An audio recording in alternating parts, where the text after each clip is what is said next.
Hi boys and girls, Ms. Gorman here with week 2, packet 2 division problems with math. So each packet has about 5 pages that look like this in it.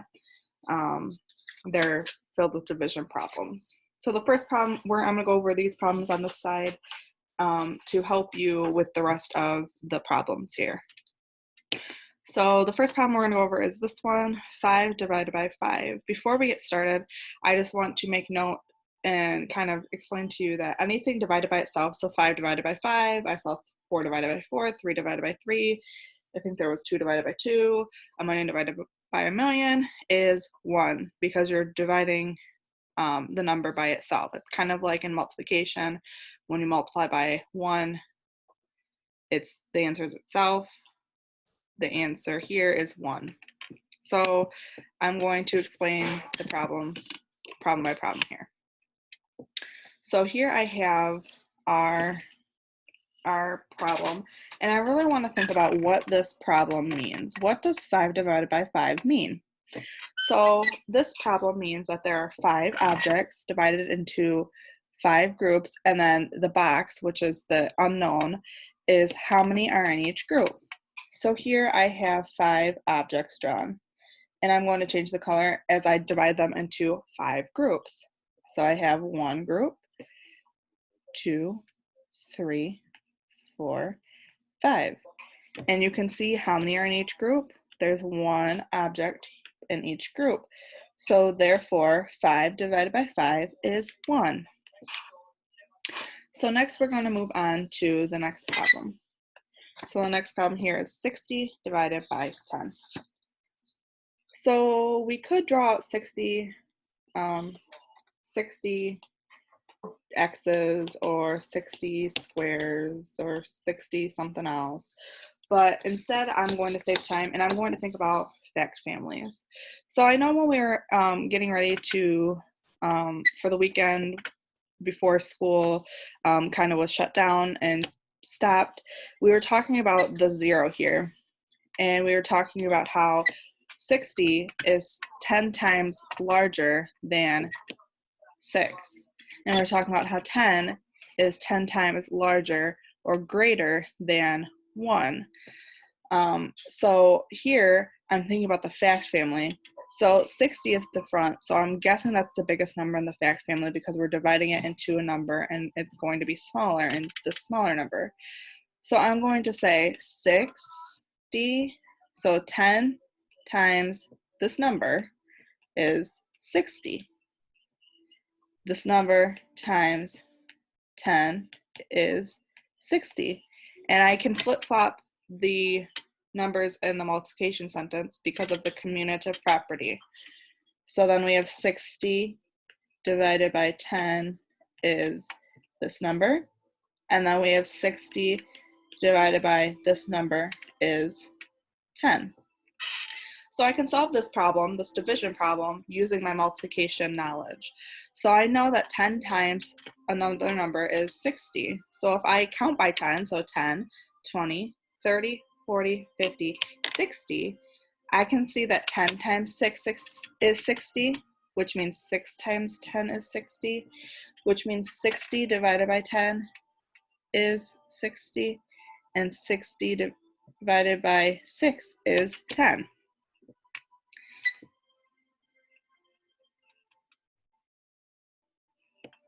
All right. The next problem, again, I'm thinking about fact families, is 20 divided by a number is 5.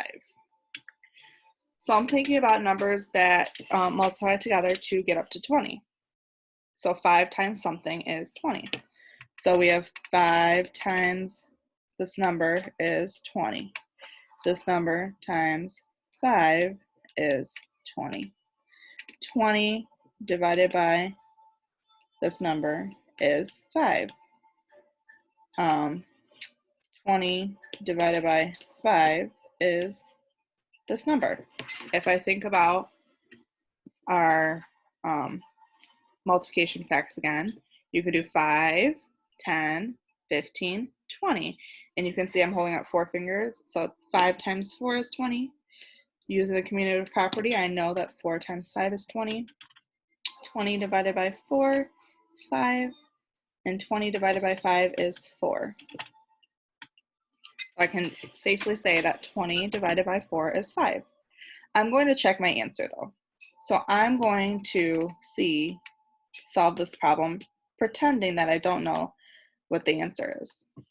So here I'm going to go back to up here where I said there are 5 objects divided into 5 groups and how many is in each group. So I know that there are 20 objects total. I don't know how many groups, but I can see that there are 5 in each group. So I'm going to make groups with 5 in it until I get to 20. So here is 5. So there's one group. So I start a new group every 5. 10.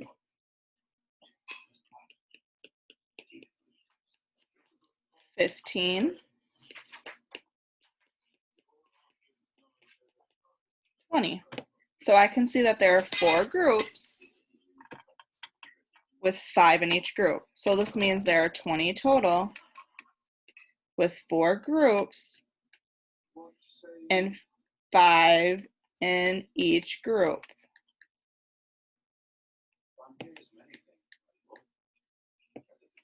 All right. Now we're going to work on this one. Something divided by 2 is 5. So I'm thinking about groups with 5 in each group. So I'm going to make, so it's something divided by 2 is 5. You notice how I'm always thinking about groups. How many groups, how many are in each group. So here we don't know the total number, but we know that there are 2 groups of 5. So 1, 2, 3, 4, 5. 1, 2, 3, 4, 5. And 5 and 5 is 10. So you notice how I just said there are 2 groups of 5. Another way to say that is 2 groups of 5, which I know 2 times 5 is 10. So I'm, again, using the fact family. I'm using what I know about these numbers to come up with the answer. The last problem I'm going to work on here is this problem.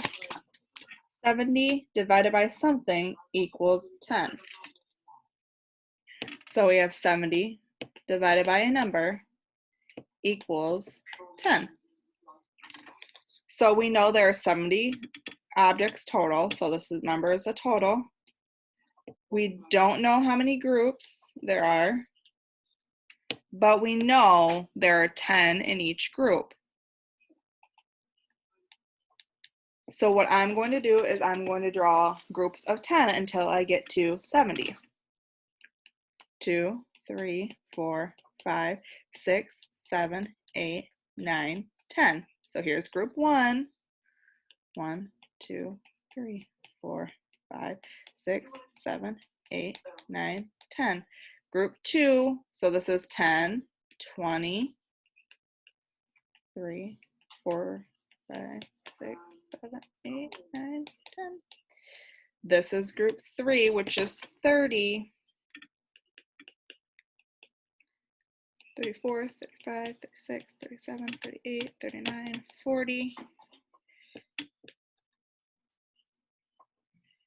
And so I can see by the pattern that it is going up by 10.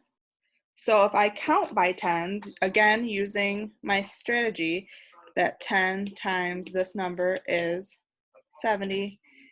This number times 10 is 70. 70 divided by this number is 10. And 70 divided by 10 is this number. I can know that 10, 20, 30, 40, 50, 60, 70. I can know that the answer is 7. Because there are 70 total, 7 groups with 10 in each. I hope this was helpful. I hope that you're doing well, and I hope that you are getting your packet and um, trying all of the math problems, all the reading, all the writing, all the science, social studies, all that good stuff. If you have any questions on this or any other part of the packet, please feel free to let me know. I'm here to help you. I hope you have a happy Tuesday, and I hope to hear from you soon. Bye.